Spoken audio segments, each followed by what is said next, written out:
इस time YouTube पर लाखों क्रिएटर्स डेली कंटेंट बना रहे हैं, जिसमें कुछ के मिलियन में फॉलोअर्स हैं और कुछ अभी भी स्ट्रगल कर रहे हैं। लेकिन इतने सारे क्रिएटर्स में से सिर्फ समय रैना है जिनके बारे में यूट्यूब, इंस्टाग्राम और ट्विटर पर बातें हो रही हैं, और वो इस टाइम इंडिया के मोस्ट सर्च पर्सनालिटीज़ में से एक हैं।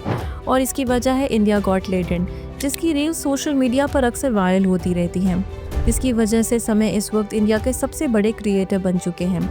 अब समय का डार्क ह्यूमर इंटरनेट पर पहले से ही पॉपुलर था, लेकिन इस शो को लाने के बाद जो उन्हें लाइमलाइट मिली है वो इनक्रेडिबल है। क्या आप जानते हैं कि समय ने ये सब कैसे किया और उसके दिमाग में ये अचानक से आइडिया कैसे आया, और क्यों समय रैना को लोग इतना ज़्यादा पसंद कर रहे हैं? इस वीडियो में हम समय रैना की पूरी जर्नी के बारे में बात करेंगे कि कैसे एक मिडिल क्लास इंजीनियर आज इंडिया का बिगेस्ट और रिचेस्ट स्टैंड अप कॉमेडियन बन गया है, और क्या है उनके सोर्स ऑफ इनकम। आखिर एक स्टैंड अप कॉमेडियन कैसे पैसा कमाता है, और अगर कमाता है तो कहाँ से, कितना, ये सब हम आज की वीडियो में डिस्कस करेंगे। तो वीडियो को एंड तक ज़रूर देखना।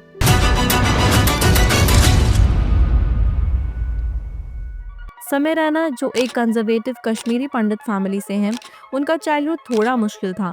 खासकर उनकी स्किन टोन को लेकर उन्हें अक्सर बुली किया जाता था। इन चैलेंजेस के बावजूद समय रैना इंडिया के ज़्यादातर बच्चों की तरह इंजीनियरिंग कर रहे थे, पर उन्हें ऐसा लगा कि प्रिंटिंग इंजीनियरिंग में इतना स्कोप नहीं है। फिर उन्होंने स्टैंड अप कॉमेडी में अपना करियर बनाना शुरू किया और पुणे के कॉमेडी सीन में 2017 तक अपनी एक पहचान बना ली। 2019 में समय ने कॉमिस्तान सीजन 2 में हिस्सा लिया, जहां उन्होंने सिर्फ जीत ही नहीं बल्कि पूरे देश में फेम हासिल किया।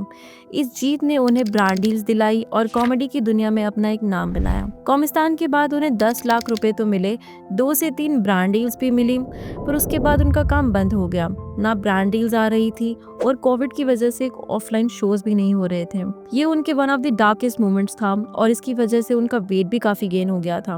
वो विनर होते हुए भी एक लूजर की तरह फील कर रहे थे, और 2019 में इतना बड़ा शो जीतने के बावजूद उनकी ईयरली इनकम 20 लाख रुपए से भी कम थी। पैंडेमिक के दौरान समय की दोस्ती तन्मय भट्ट के साथ हुई। तन्मय ने समय को यूट्यूब चैनल शुरू करने का आइडिया दिया, जबकि ज़्यादातर क्रिएटर्स गेमिंग और एंटरटेनमेंट पे फोकस कर रहे थे। समय ने चेस स्ट्रीमिंग को अपने कॉमेडी के ट्विस्ट के साथ इंट्रोड्यूस किया। उनका यूनिक अप्रोच और कॉमेडी का टच चेस स्ट्रीमिंग में नए लोगों को अट्रैक्ट कर रहा था।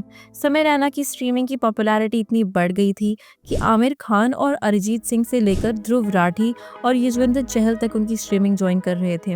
उन्होंने जो आमिर खान और अरिजीत सिंह के साथ 15 मिनट की स्ट्रीमिंग की थी, उससे उन्होंने 6,64,000 रुपए कमाए थे। वो बात अलग है कि उन्होंने बाद में ये पैसे डोनेट कर दिए थे। और जो उन्होंने विश्वनाथन आनंद के साथ स्ट्रीम की थी, उससे उन्होंने 9,64,000 रुपए कमाए थे। तो समय रैना की एक स्ट्रीम से 15 से 10 लाख रुपए कमा रहे थे, और महीने में 3 से 4 स्ट्रीम्स कर रहे थे, मतलब 30 से 40 लाख रुपए पर मंथ। इसके साथ उन्हें काफ़ी सारी ब्रांड डील्स भी मिल रही थी, जिससे वो अपने व्लॉग्स में प्रमोट कर रहे थे, फिर चाहे वो ट्रायो की हो, मामा अर्थ की हो या ब्रिटानिया की। उनके हर एक व्लॉग में 1 मिलियन से ज़्यादा रिव्यूज़ आते थे, मतलब वो आराम से एक ब्रांड से 5 से 10 लाख रुपए चार्ज करते होंगे, और महीने में अगर 2 से 3 ब्रांड्स कर रहे हैं तो मतलब आराम से 20 से 30 लाख रुपए हो गए। लेकिन आपने एक चीज़ नोटिस की होगी कि लोग यूट्यूब में पॉपुलर होते हैं, लेकिन एक पीक आने के बाद उनकी पॉपुलैरिटी कम होने लगती है। जैसे अमित भंडाना, आशीष चंचलानी, जिनके पास आज भी मिलियन में फॉलोअर्स हैं, बड़े बड़े चैनल्स के साथ कॉन्टैक्ट भी हैं, लेकिन सोशल मीडिया पर उनके बारे में पहले जितनी बात नहीं होती। सेम स्टोरी बाकी पॉपुलर क्रिएटर्स की भी है, और ये बात समय ने बहुत अच्छी तरह समझ ली थी। इसलिए तो सब कुछ परफेक्ट होते हुए भी उन्होंने ये चैनल पे अपना शो शुरू करने का फैसला किया, जो प्रीवियस कंटेंट से उनके बिल्कुल अलग था। अब जब कोई नया शो शुरू होता है तो उसके हिट होने से ज्यादा चांसेस उसके फ्लॉप होने के होते हैं, क्योंकि क्रिएटर जितना बड़ा होता है, लोगों की एक्सपेक्टेशंस भी उतनी ज्यादा होती हैं। अगर शो पसंद नहीं आता तो ब्रांड वैल्यू कम होने का रिस्क भी होता है। इसलिए शायद समय ने ये शो अपने चैनल पे स्टार्ट करने का फैसला लिया। जबकि वो चाहते तो किसी भी OTT प्लेटफॉर्म से कांटेक्ट करके उनके प्लेटफॉर्म पर इसे लॉन्च कर सकते थे, जहां उन्हें फर्स्ट एपिसोड से बेटर रीच मिलने के चांसेस होते और अपनी तरफ से कोई पैसा भी खर्च करने की जरूरत नहीं पड़ती। समय ने अपने YouTube show India got talent launch किया, जो अमेरिकन शो किल टोनी से इंस्पायर्ड था।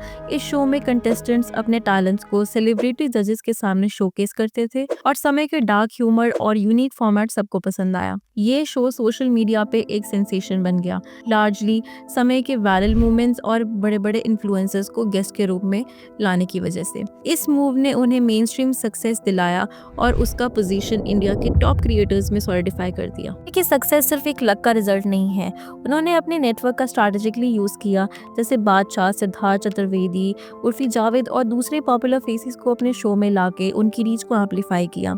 समय का कॉमेडी और वायरल कंटेंट का कॉम्बिनेशन ऑडियंस को एंगेज करता रहा और कंटेस्टेंट्स को इस तरह से सिलेक्ट किया जाता था कि वो अटेंशन ग्रैब कर सके और वायरल मोमेंट्स को फ्यूल करते रहे। समय रैना के रेवेन्यू स्ट्रीम्स काफी डाइवर्स हैं। यूट्यूब एड रेवेन्यू, उनके चैनल पे 66 मिलियन व्यूज पर मंथ है, तो समय लगभग 17 लाख रुपए पर मंथ यूट्यूब एड से कमा रहे हैं। लाइव शोज और टूर्स, उनके लाइव शोज जैसे कि दिल्ली का तालकटोरा स्टेडियम में एक इवेंट का 60 लाख रुपीस तक कमा रहे हैं। वो अभी इंडिया में कॉलेजेस और कॉर्पोरेट में भी परफॉर्म कर रहे हैं, जहां वो 5 से 10 लाख रुपए पर शो चार्ज करते हैं। समय रैना का मीटियोरिक राइज एक इंजीनियरिंग स्टूडेंट से लेकर यूट्यूब स्टार और इंडिया के टॉप कॉमेडियंस में से एक बनने तक उनके हार्ड वर्क, इनोवेशन और क्लेवर स्ट्रेटजीज का नतीजा है। चाहे वो ऑनलाइन स्ट्रीमिंग की दुनिया में अडेप्ट करना हो, वायरल कंटेंट क्रिएट करें या अपने सक्सेसफुल शो लॉन्च करें, समय की जर्नी ये दिखाती है कि परसिवरेंस और अपने क्रिएटिव इंस्टिंक्ट्स के साथ रहने से क्या कुछ नहीं हो सकता। आपको क्या लगता है, समय का सक्सेसफुल होने के पीछे असली रीजन क्या है? कमेंट करके बताएं और अगर वीडियो इंटरेस्टिंग और इन्फॉर्मेटिव लगी हो तो लाइक करें और शेयर करना ना भूलें। धन्यवाद।